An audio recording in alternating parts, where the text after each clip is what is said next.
அந்த கிராமத்துல ஒரு பெரியவர் இறந்து போயிடுறாரு. அவருடைய பிள்ளைகள்ல இருந்து பொண்ணுல இருந்து எல்லாரும் சுத்தி உட்கார்ந்து அழுதுகிட்டு இருக்காங்க. அந்த நேரத்துல அந்த ஊர்க்காரர் வராரு.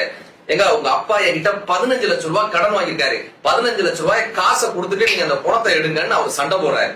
அந்த அண்ணனும் தம்பிகளும் அவங்க பிள்ளைகள் எல்லாம் சொல்றாங்க, எங்களுக்கு இதுக்கு சம்பந்தம் கிடையாதுங்க, எங்க அப்பா வாங்கினதுனா எங்களுக்கு அதுக்கு சம்பந்தம் கிடையாது, எல்லாரும் ஒதுங்கி போறாங்க, அங்க பெரிய பிரச்சனை நடந்துட்டு இருக்கு, அவங்க அப்பாவை எடுக்க விட மாட்டாங்க. இப்ப அந்த பொண்ணு ஓடி வந்து தான் கையில இருக்கிற நகைகள்லாம் கழுத்துல இருக்கிற நகைகள்லாம் கலட்டி அவர் கையில கொடுக்குறாங்க.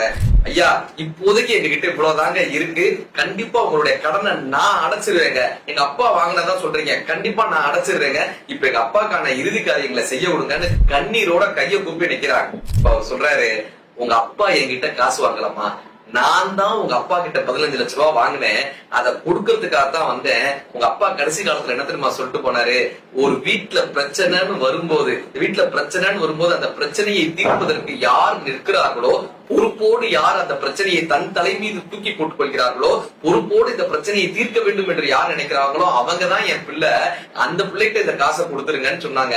இந்த வீட்டில் இத்தனை ஆண்மகன்கள் இருந்தும் கூட ஒருத்தர் கூட வரல, நீதாமா வந்து நின்ன, இந்த 15 லட்சம் ரூபாய உங்ககிட்டதாமா கொடுக்கணும்னு கொடுத்துட்டு போன. பிரச்சனைகள் வந்தால் அந்த இடத்தை விட்டு தப்பித்து ஓடுபவர்கள் பிள்ளைகள் அல்ல.